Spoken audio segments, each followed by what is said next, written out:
আসসালামু আলাইকুম রহমতুল্লাহ। সম্মানিত দর্শক শ্রোতা, আজ আপনাদেরকে জানাবো স্বপ্নে অন্ধ লোক দেখলে কি হয় এবং অন্ধকার দেখলে কি হয়। ব্যাখ্যাটা খুব গুরুত্বপূর্ণ বিধায় আপনাদের সামনে এসে হাজির হয়েছে। পুরোটা সময় জুড়ে আপনাদের সাথে আছি মাওলানা কাজী আমিন তাফিম। আপনি যদি কোনো অন্ধ লোক দেখেন তাহলে আপনি চিন্তা ভাবনায় পড়ে যাওয়ার একটা ইঙ্গিত আছে। এমনকি এই অন্ধ লোক যদি আপনি দেখেন তাহলে যদি আপনি মুসলিম হয়ে থাকেন তাহলে ঈমান নষ্টেরও কারণ হয়ে যেতে পারে। আস্তাগফিরুল্লাহ, আস্তাগফিরুল্লাহ। এবং আপনার আয়ু শেষ হওয়ারও একটা কিন্তু ইঙ্গিত দেয়। অন্ধ লোক দেখা খুব একটা ভালো স্বপ্ন নয় বলে আল্লামা মুহাম্মদ ইবনে সিরিন রহমতুল্লাহ আলাইহি তিনি বর্ণনা করেছেন এবং স্বপ্ন বিশারদগণ বর্ণনা করেছেন। যদি আপনার নিজেকে যদি অন্ধ দেখেন তাহলে আপনার সততা আ আপনি হারাবেন। আপনি অন্যায় পথে আপনি ইনকাম করবেন। অথবা আপনি অন্যায় আচরণ করবেন মানুষের সাথে। হ্যাঁ, তাহলে নিশ্চয়ই এটা বুঝতে পারছেন। আপনি যদি এমনটা দেখেন অন্ধ লোকের আনাগোনা হচ্ছে আপনার সাথে তাহলে বুঝবেন আপনার দুঃখ কষ্টের কিছু আলামত আছে। আপনি দুঃখ কষ্টের ভিতরে পড়ে যেতে পারেন। নিজেকে অন্ধ দেখলে আরেকটা ব্যাখ্যা এমন হতে পারে, আপনি সত্যকে মেনে নিতে চান না, এমন একজন মানুষ আপনি। এবং বাস্তব পরিস্থিতি না বুঝেই আপনি কাজ করেন। অ্যা এটাকে কিন্তু বোঝা যায়। আপনি এই কারণে আপনি বিপদে পড়ে যেতে পারেন। কিন্তু আপনি যদি কারো পরিচিত কাউকে অন্ধ দেখেন, তাহলে বুঝতে হবে আপনি যাকে অন্ধ দেখেছেন সে কোনো সমস্যায় বা বিভ্রান্তিতে আছে। যার কারণে আপনার তার ভিতরে কতটুকু সততা, সে কতটুকু ভালো মানুষ এবং সে সঠিক পথে আছে কিনা সেটা কিন্তু আপনি বুঝতে পারছেন না। সুতরাং আপনি তাকে অন্ধ দেখছেন।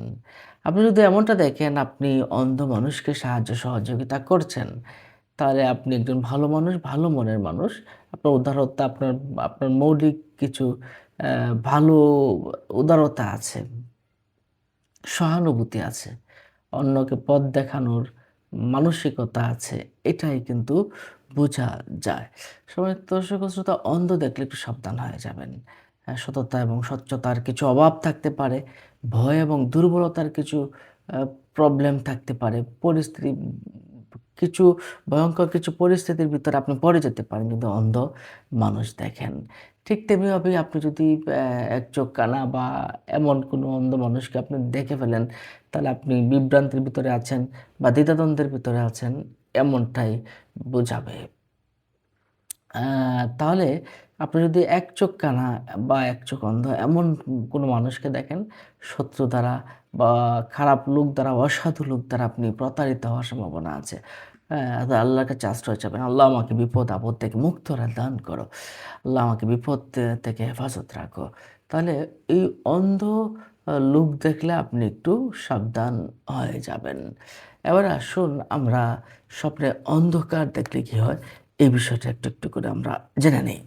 যদি আপনি অন্ধকার দেখেন, আ তাহলে বুঝবেন আপনার বিপদের লক্ষণ আছে। যেকোনো বড় ধরনের বিপদে আপনি পড়ে যেতে পারেন। সামনের সময়টা খুব খারাপ কাটতে পারে আপনার। আল্লাহর কাছে আশ্রয় চাবেন, "আল্লাহ তুমি আমাকে যাবতীয় বিপদ আপদ বালা মুসিবত থেকে হেফাজত করো।" এমনটাই আল্লাহর কাছে প্রার্থনা করবেন। অবশ্যই আল্লাহ পাক রব্বুল আলামিন আপনার প্রার্থনায় সাড়া দিতে পারেন। এছাড়া আপনি যদি এমন দেখেন যে অন্ধকার, ঘুটঘুটে অন্ধকার, চারদিকে কিছু দেখা যাচ্ছে না, এমন যদি দেখেন তাহলে বুঝবেন আপনার ভবিষ্যৎ খুবই, খুবই ব্যর্থতার ভিতরে যাবে এবং আপনার সামনের দিনগুলো এতটাই ভয়ংকর হবে, আপনি আশ্চর্য হয়ে যাবেন এবং আপনার ভিতরে ব্যর্থতা আসবে, আপনার কোনো সমস্যার ভিতরে পড়ে যেতে পারেন, অসহায়ত্বের ভিতরে পড়ে যেতে পারেন এবং দুঃখ দুশ্চিন্তার ভিতরে আপনি পড়ে যেতে পারেন। এজন্য আল্লাহর কাছে আশ্রয় চাওয়া ছাড়া আমি কোনো পথ দেখি না। আল্লাহর রাস্তায় কেউ সদকা করে দিবেন। সদকা করলে বিপদ দূর হয়ে যায়। আল্লাহর কাছে দোয়া করবেন, লা ইলাহা ইল্লা আনতা সুবহানাকা ইন্নী কুনতু মিনাজ জালিমিন। বেশি, বেশি করে পড়বেন। অবশ্যই আপনি হেফাজতে থাকতে পারবেন।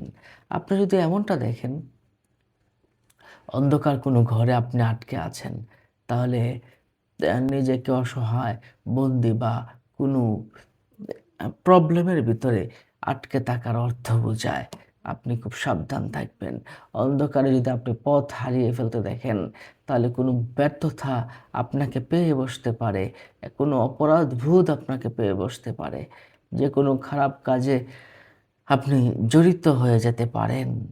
সম্মানিত দর্শক ও শ্রোতা, তাহলে আমরা অন্ধকার দেখলে কি হয় এবং অন্ধ লোক দেখলে কি হয়, বিষয়টা জানলাম।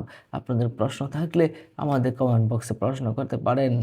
অন্য মুমিন জানাতে শেয়ার করে দিন। এমন ধরনের ভিডিও পেতে চ্যানেলটিকে সাবস্ক্রাইব করে রাখুন। আসসালামু আলাইকুম রহমতুল্লাহ।